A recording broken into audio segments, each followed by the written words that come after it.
Hola chicos, bienvenidos a la sesión número 10 de su curso de lógica. Espero les haya ido muy bien con la tarea y si no, no se preocupen porque en esta sesión nos vamos a meter de fondo. En esta sesión veremos cómo se realiza la prueba de validez mediante tablas de verdad. No se les olvide seguir la sesión con su manual para probar la validez de argumentos mediante tablas de verdad, el cual ya debieron de haber impreso, recortado y engrapado para realizar los ejercicios, o bueno, intentar realizar los ejercicios del problemario. Si surgió alguna duda en su lectura, espero que en esta sesión quede resuelto. Resulta conveniente iniciar contestándonos a la pregunta ¿por qué son las tablas de verdad?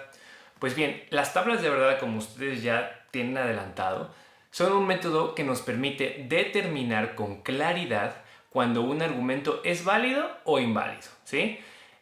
Pues pone en evidencia todas las posibles combinaciones de valores de verdad de las proposiciones simples que componen a dichos argumentos, ¿ok? Para poder hacer uso de este método, lo primero que conviene hacer es expresar el razonamiento a evaluar conforme a su forma condicional, es decir, vamos a expresarlo como si se tratara de una sola proposición compuesta. Vamos a tomar como ejemplo el primer argumento que simbolizaron en su tarea de simbolización. Si ustedes recuerdan, ese argumento decía algo como lo siguiente. Si Marisa viene en coche, llegará antes de las 7. Pero si viene en autobús, debió salir antes de las 6 y también llega. Luego, tanto si viene en coche como si viene en autobús, llegará antes de las 7. Este argumento lo habíamos simbolizado de esta manera. La primera premisa era P, entonces Q. Si Marisa viene en coche, entonces llegará antes de las 7. La segunda premisa era, pero si viene en autobús, es decir, R, entonces debió salir antes de las 6, por lo tanto S. Y luego decía, y también llega. Esa expresión que nos dice y también, usualmente la simbolizaríamos con una conjunción. Sin embargo, tratando de entender a qué se refiere en el argumento, que nos está diciendo que si pasó la condición número 1, que es R, entonces S, entonces también va a llegar. Por eso, a pesar de que la expresión es típicamente de conjunción, la hemos simbolizado con implicación, porque creemos en nuestra lectura de comprensión que eso es lo que quiere decir. Finalmente, la conclusión es luego, tanto si viene en coche, P, como si viene en autobús o R, entonces llegará antes de las 7. Bien, en su forma condicional, el argumento que les acabo de presentar se expresaría de la siguiente manera. Vamos a poner todas las premisas como si fueran un conjunto, es decir, y fíjense en la palabra que estoy diciendo, conjunto. Vamos a conjuntar la premisa número 1 con la premisa número 2 a través de la conectiva de la conjunción, es decir, con el puntito. Vamos a poner P entonces Q y R entonces S entonces Q. Entonces vamos a poner un condicional, vamos a decir que vamos a poner una implicación, entonces se da la conclusión que es P o R entonces Q. Puesto que la conclusión de un argumento deductivo, ojo aquí, siempre será considerada como la implicación del conjunto de sus premisas. ¿Ok? Ahora aquí tenemos uno de nuestros primeros casos especiales. En caso de tener más de dos premisas, para simbolizarlas adecuadamente como un conjunto, es importante conjuntarlas anidándolas de par en par, aunque no importe, ojo con esto, el orden de los pares. Digamos que tenemos una expresión como la siguiente. Q o S y no P, entonces Q, y no P, por lo tanto todo eso, Q. Una expresión como esta también podría haberse expresado como lo vemos en pantalla, en donde podemos observar que los distintos pares que van conjuntando la conectiva de la conjunción están puestos en distinto orden, es decir, el alcance de las conectivas varía en los conjuntos que están conjuntados por medio de la conjunción. Sin embargo, esto no va a importar o no va a afectar, realmente es lo mismo, porque decir y, no importa el orden de los factores, eso no va a alterar el producto, ¿bien? Todas estas expresiones se dice entonces que son lógicamente equivalentes. como ustedes van a poder comprobar más adelante si realizan sus tablas de verdad. Dicho sea de paso, lo mismo vale cuando tenemos una disyunción entre tres proposiciones. Es decir, también podemos variar el orden de los disyuntos cuando tenemos más de dos cosas separadas por la conectiva de la disyunción, es decir, con un o, ¿no? Como decir café o té o leche. Bien, el segundo paso para hacer este método de las tablas de verdad es realizar la tabla de combinaciones posibles. Ya nosotros estuvimos haciendo algo similar en la sesión anterior, ¿vale?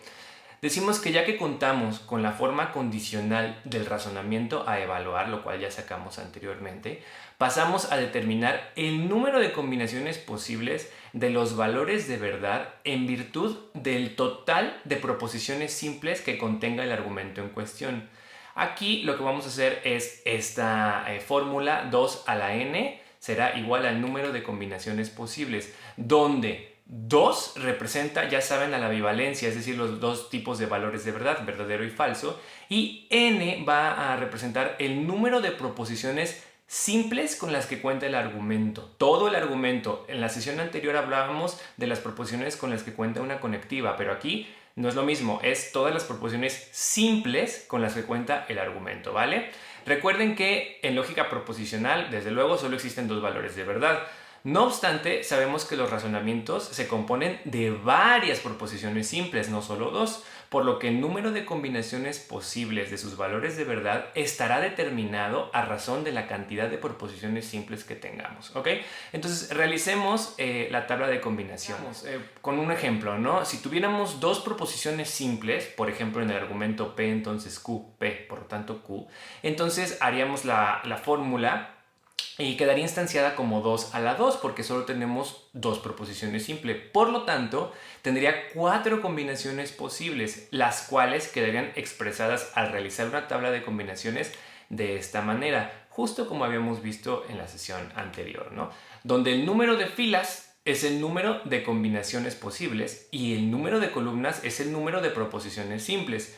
Recuerden que para este y otros casos, es decir, todos los casos en los que hagamos tablas de combinaciones posibles, obtendremos todas las combinaciones posibles asignando los valores de verdad por columna, al dividir cada columna en lo que llamábamos sectores, los cuales se componen por el número de filas que resulta de solucionar la fórmula 2 a la n entre 2 a la c, o lo que es lo mismo el total de número de filas entre el número de sectores que tenga cada columna, ¿no? En donde c, desde luego, corresponde al número de la columna en cuestión. A los sectores nones siempre les vamos a asignar el valor de verdadero y a los pares falso. Nosotros lo hacíamos sombreando los sectores, ¿vale? Una vez que ya tenemos nuestro ejemplo, el argumento de Marisa como tal, de acuerdo a la fórmula 2 a la n, la cual vamos a instanciar como 2 a la 4, porque aquí en este argumento vemos que hay 4 proposiciones simples, P, Q, R y S. Este argumento pues cuenta con 16 instancias de combinación que hemos de expresar en una tabla de 16 filas. En la primera columna de esa tabla de combinaciones, según la fórmula que les acabo de presentar, 2 a la n entre 2 a la c, tendremos dos sectores compuestos por 8 filas cada uno. En la segunda columna tendremos 4 sectores compuestos por 4 filas cada uno. Y en la tercera columna 8 sectores compuestos por 2 filas cada uno. Finalmente, en la cuarta columna vamos a tener 16 sectores compuestos por una fila cada uno. Entonces, esa tabla nos quedaría así. Aquí pueden ver que he sombreado los sectores, los nones y los pares. Y bueno, noten que las columnas corresponden a cada una de las proposiciones simples con las que cuenta nuestro argumento, ¿sí? La tabla tiene, desde luego, 16 filas, pues es el número de combinaciones posibles que es el resultado de la fórmula 2 a la n, en este caso 2 a la 4, porque son 4 proposiciones simples. Cada columna se divide en el número de sectores que le corresponde según la fórmula 2 a la C. Así tenemos que la primera columna se divide en 2 sectores, la segunda en 4 sectores, la tercera en 8 sectores y la última columna en 16 sectores. Ustedes ya deben de haber advertido aquí una regularidad. Siempre la última columna se va a dividir en sectores de una fila y así nos vamos a ir potenciando hasta la última columna que tengamos, ¿vale? Cada sector se compone en cada columna, como les había dicho, de tantas filas como nos indica la fórmula 2 a la n entre 2 a la c. Y finalmente, en cada columna, a los sectores nones, es decir, 1, 3, 5, etc., se les ha asignado el valor de verdadero y a los pares, que en este caso son los que están sombreados, se les ha asignado el valor de falso. Así nos queda de esta manera la llamada tabla de combinaciones. Ahora, vamos a ver un caso especial. Cuando en un razonamiento aparecen proposiciones simples en modo negativo, pasaremos a agregar a nuestra tabla de combinaciones tantas columnas como sean los casos de proposiciones simples en modo negativo, ¿vale? Y les vamos a asignar los valores de verdad contrarios a las proposiciones simples correspondientes en modo afirmativo. Vamos a imaginar la tabla de combinaciones para un razonamiento como este que les estoy presentando, Q o S y no P, entonces Q y no P. Por lo tanto, todo eso se dará Q. La tabla de combinaciones quedaría así. Tendríamos Q, S y P, que son las 3 proposiciones simples de las que se compone este argumento. Y vamos a ver que aparece la proposición simple P negada 2 veces en este argumento. Entonces necesitamos saber cuál es el valor de verdad de no P. Desde luego, el valor de verdad de no P siempre va a ser el contrario del de P, porque no puede ser y no ser a la vez verdadero y falso, ¿no? Entonces vamos a ubicar en nuestra tabla de combinaciones P, que está en la tercera columna, y vamos a agregar la columna no P con los valores de verdad cambiados. Cuando P sea verdadero, no P será falso. Cuando P sea falso, no P será verdadero. Y así en todas las instancias de combinación, ¿vale? Ahora, realizar la tabla de combinaciones de los valores de verdad de las proposiciones simples de un razonamiento es tan solo el primer paso para realizar una tabla de verdad. Sin embargo, sabemos que para evaluar la validez de un razonamiento es necesario determinar si siempre que sus premisas sean verdaderas, su conclusión va a ser verdadera. Para realizar esto, primero debemos hacer la tabla de verdad, que es el tercer paso. Es decir, lo que haremos será agregar más columnas a nuestra tabla de combinaciones. Una por cada conectiva lógica que encontremos en el argumento a evaluar ya expresado en su forma condicional. Después, en cada una de esas columnas vamos a tener que asignar el valor de verdad de la proposición compuesta por esa conectiva en relación a la tabla de combinaciones realizada. Vamos a poner un ejemplo de cómo haríamos esto. Retomemos el argumento de Marisa, ¿vale? Expresado conforme a su forma condicional, que es así. Esto significa que a nuestra tabla de combinaciones con la que ya contamos, hemos de agregar 7 columnas más, una por cada una de las conectivas que aparecen en el argumento resaltadas aquí en pantalla, ¿no? Conviene que en las cabeceras expresemos la proposición compuesta correspondiente a cada una de las conectivas en cuestión de la siguiente manera. Aquí vemos la tabla, tenemos nuestra tabla de combinaciones con los distintos valores de verdad asignados y luego vamos a poner una cabecera en la tabla para cada una de las conectivas lógicas. Aquí tenemos que la primera conectiva que aparece en el argumento, que por cierto encontramos acá en todo el argumento está ahí, expresado en esa columna, debido a que en esa columna se evalúa la conectiva dominante de todo el argumento, que es la implicación. Por eso decimos que lo expresamos en su forma condicional. Vemos que la primera conectiva que aparece es una implicación que solo conecta P y Q, en este caso P entonces Q, entonces la vamos a evaluar en la primera columna. Luego vemos que la siguiente conectiva que aparece es una conjunción que está conjuntando la expresión P entonces Q con la expresión R entonces S, por lo tanto Q, ¿no? Vemos que la tercera conectiva que aparece es esa implicación entre R y S, por lo tanto ponemos ahí R entonces S. Y así nos vamos llenando toda la tabla hasta que pongamos todas las conectivas que aparecen en el argumento. Es muy importante que no se nos pase ninguna.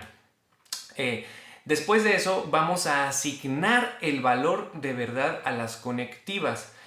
Para asignar el valor de verdad correspondiente a cada una de estas conectivas en nuestra tabla, es preciso atender a la definición de la conectiva que ya habíamos revisado anteriormente. Recuerden que dijimos que la conjunción en su definición veritativo-funcional quedaría así, puesto que una conjunción solo es verdadera en el caso de que las dos proposiciones simples que conecta sean verdaderas. Habíamos dicho que una disyunción, en cambio, quedaría como vemos en pantalla, puesto que una disyunción solo es falsa en caso de que las dos proposiciones simples que esté conectando sean falsas. Mientras que la implicación queda como vemos en pantalla, puesto que una implicación solo es falsa en el caso de que el antecedente, así se le llama la primera parte de la implicación, sea verdadero y el consecuente falso. Mientras que la equivalencia quedaría como vemos, puesto que una equivalencia solo es verdadera en el caso de que ambas proposiciones tengan el mismo valor de verdad. Entonces, vámonos a la tabla para ir asignando los distintos valores de verdad. Para esto es importante que tengan a la mano su manual para ir cotejando con la definición de la conectiva. Después de un tiempo comenzarán a aprenderse de memoria los valores, porque pues al final de cuentas los entienden. Entonces, vemos que en la primera columna tenemos P entonces Q. Sabemos que según la definición de P entonces Q, esta será falsa únicamente en el caso de que el antecedente, es decir, P, sea verdadero y el consecuente falso. En este caso, vamos a tratar de cotejar en la primera celda, es decir, en la primera fila de esta columna, cuáles son los valores de P y Q. Y vemos que los valores de P y Q son verdadero y verdadero, es decir, verdadero entonces verdadero. Por lo tanto, la implicación es verdadera. Luego vemos que no podemos realizar o asignar el valor de verdad de la segunda columna debido a que nos faltaría el valor de verdad del segundo conjunto de la conjunción. Entonces vamos a pasarnos a la tercera a ver si podemos asignar ese valor. Vemos que la tercera columna es una implicación, R entonces S. Entonces vamos a ver, R en esta fila es verdadero y S es verdadero. Verdadero, entonces verdadero, sabemos que es verdadero, entonces asignamos ese valor. Ahora, en la cuarta columna vemos R entonces S, entonces Q. ¿Tenemos el valor de R entonces S? Sí, lo acabamos de realizar, es verdadero en esta fila. Por lo tanto, Q vemos que en esta fila es verdadero, por lo tanto, verdadero, entonces verdadero nos da igual a verdadero. Y ya que tenemos esa expresión R, entonces S, por lo tanto Q, nos damos cuenta que ya tenemos el segundo conjunto de la conjunción que encontramos en la segunda columna. Por lo tanto, ya podemos realizar o asignar el valor de verdad a esa columna. P entonces Q vemos que es verdadero, de acuerdo con la primera columna de nuestra tabla de verdad. Y el segundo conjunto lo acabamos de realizar y vemos que es verdadero. Verdadero y verdadero, de acuerdo con la definición de la conjunción, es verdadero. Entonces asignamos ese valor. Podemos ya evaluar el valor de verdad de todo el argumento, es decir, de la conectiva dominante. No, nos falta hacer la segunda parte. Entonces nos vamos a la 1, 2, 3, 4, 5, a la sexta columna.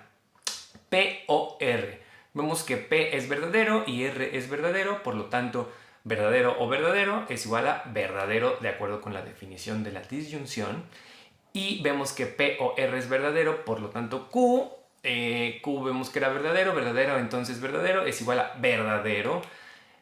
Así que ya tenemos la segunda parte, más bien el consecuente de la implicación del argumento. Entonces tenemos que la primera parte que ubicamos en la segunda columna, entonces la segunda parte de esta implicación que ubicamos en la última columna será asignada con el valor de verdad verdadero de acuerdo con la definición de la implicación, que nos dice que verdadero, entonces verdadero, por lo tanto, verdadero. O sea, esa implicación es verdadera.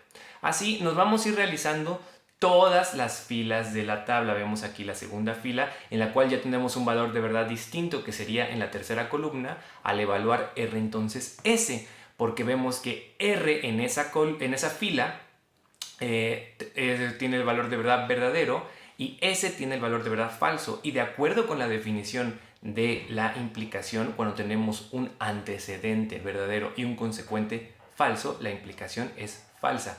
Nos tenemos que ir realizando así toda la tabla, aunque realmente para motivos prácticos la gente lo que suele hacer es ir llenando columna por columna y no fila por fila. Entonces, bueno, eso depende de su gusto personal. Una vez que ya tenemos lista toda la tabla, nos quedaría algo así como estamos viendo en pantalla en este momento. Y ya solo nos resta la última parte de este método, que es evaluar la tabla de verdad. Recuerden que evaluar la validez de un argumento consiste en revisar si siempre que todas sus premisas son verdaderas, la conclusión es verdadera. Es decir, que en la tabla que acabamos de realizar debemos de revisar que no haya un solo caso en el que el conjunto de las premisas sea considerado verdadero y la conclusión sea falsa, porque en ese caso entonces no sería válido, ¿no? Esto es fácil de constatar si nos enfocamos en la columna correspondiente a la conectiva dominante del argumento, es decir, aquella que implica que del conjunto de premisas se sigue la conclusión. Dicho de otro modo, la que expresa el argumento en nuestra tabla de verdad, ¿no? Si todos los valores en esa columna son verdaderos, entonces el razonamiento se considera tautológico y por lo tanto es válido. Pero si hay al menos un valor falso, esto implica que el razonamiento es contingente, es decir, que a veces es verdadero y que a veces es falso. Esto significa que no forzosamente del conjunto de sus premisas verdaderas se va a seguir una conclusión verdadera en todos los casos, ¿no? Mientras que si todos los valores que encontramos expresados en esa columna son falsos, se dice que es un argumento contradictorio y por supuesto que nunca es válido. Es decir, solo será válido cuando el argumento es tautológico, cuando en la columna que expresa el argumento en su forma condicional todos los valores de verdad son verdaderos. Si a veces son verdaderos, a veces son falsos, es contingente y por lo tanto inválido. Y si siempre son falsos, es contradictorio y por lo tanto, desde luego, inválido. ¿Ok? Entonces, evaluemos en nuestra tabla cuál es la columna que expresa el argumento. Ya habíamos dicho que es esta. Y veamos, todos los valores de verdad en esta columna son verdaderos. Pues resulta que no, que en la fila número 14 hay una instancia de combinación de los valores de verdad de las proposiciones simples de nuestro argumento, en donde no siempre del conjunto de premisas que son verdaderas, en este caso el conjunto de premisas está expresado en la segunda columna y vemos que ahí el valor de verdad es verdadero. Sin embargo, la conclusión que está expresada en la última columna es falsa. Y aquí vemos que verdadero, entonces falso, por lo tanto falso. Y vemos que hay un caso, realmente este argumento es verdad en casi todas las oportunidades en las que podamos mencionarlo. Sin embargo, hay un caso particular, el del número 14, en donde sería falso. Por lo tanto, este argumento es contingente, no es un argumento válido. No siempre de sus premisas se sigue una conclusión verdadera. Yo sé que en esta sesión lo hice ver muy fácil y de hecho no es tan difícil, es simplemente una cuestión de práctica y una cuestión que, como todo en la vida, les va a representar un poco de esfuerzo, un poco de concentración y leer el manual con mucho cuidado para que ustedes puedan realizar las tablas de verdad. Entreténganse en su casa haciendo pues la siguiente tarea. Para la siguiente sesión tienes una tarea.